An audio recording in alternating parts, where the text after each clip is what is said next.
tahun 2026. Banyak yang meramal tahun ini akan menjadi titik didih bagi perut dunia. Di media sosial, narasi tentang 7 barang langka mulai menghantui beranda kita. Gula, minyak, beras. Seolah-olah kita sedang berjalan menuju tebing kehancuran. Tapi, apakah Anda menyadari ada sesuatu yang ganjil?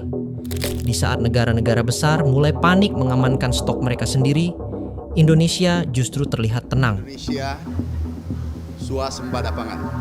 Bukan tenang karena abai, tapi tenang karena sebuah langkah senyap yang jarang dibahas di media arus utama. Hari ini, kita akan membongkar apa yang sebenarnya sedang terjadi di lumbung-lumbung pangan kita. Apakah 2026 adalah awal bencana, atau justru momen di mana Indonesia akhirnya berhenti bergantung pada dunia? Mari kita bedah datanya. Kita tidak bisa menutup mata. Krisis itu nyata. Gangguan rantai pasok pupuk akibat konflik global dan perubahan iklim ekstrim memang menekan produksi. Tapi, mari kita bicara angka, bukan asumsi. Berdasarkan data terbaru, cadangan pangan kita justru berada pada posisi yang lebih stabil dibanding periode yang sama tahun lalu. Jika ada yang bilang 7 barang akan hilang, pertanyaannya adalah, hilang bagi siapa? Bagi mereka yang hanya mengandalkan impor? Mungkin. Tapi bagi Indonesia yang sedang memperkuat kaki-kakinya sendiri, ceritanya berbeda. Kita sedang masuk ke fase di mana diplomasi perut menjadi senjata geopolitik terbaru kita. Inilah yang tidak banyak orang tahu. Di balik riuh rendah politik, proyek raksasa sedang dikerjakan. Food estate bukan sekadar cetakan sawah baru. Ini adalah integrasi teknologi. Dari penggunaan benih unggul hasil riset mandiri yang tahan kekeringan, hingga sistem irigasi digital yang memantau setiap tetes air. Presiden Prabowo berulang kali menekankan, sebuah bangsa tidak akan pernah merdeka seutuhnya jika perut rakyatnya masih ditentukan oleh pasar luar negeri. Inilah alasan mengapa hilirisasi pangan menjadi harga mati. Kita tidak lagi hanya menjual bahan mentah, kita membangun ekosistem dari hulu ke hilir.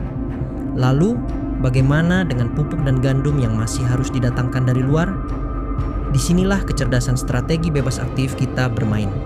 Di saat negara lain tercekik karena harus membeli kebutuhan pangan menggunakan dolar yang harganya selangit, Indonesia mengambil langkah berani, de-dolarisasi. Melalui skema local currency settlement, kita mengamankan pasokan vital dari mitra strategis seperti Rusia atau Brasil menggunakan mata uang lokal. Kita tidak lagi didikte oleh fluktuasi mata uang asing. Ini adalah perisai ekonomi yang menjaga harga di pasar tradisional Anda tetap terjangkau saat dunia sedang membara. Jadi, apakah kita harus takut pada 2026?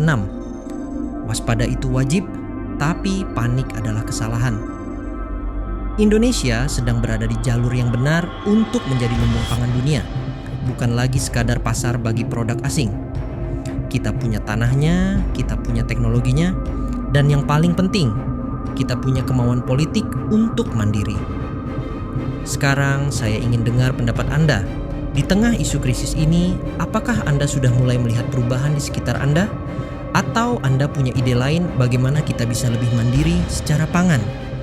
Tulis di kolom komentar, kita diskusikan secara cerdas di sini. Saya Ucup, terima kasih telah menonton sampai akhir. Mari kita kawal kedaulatan bangsa kita bersama.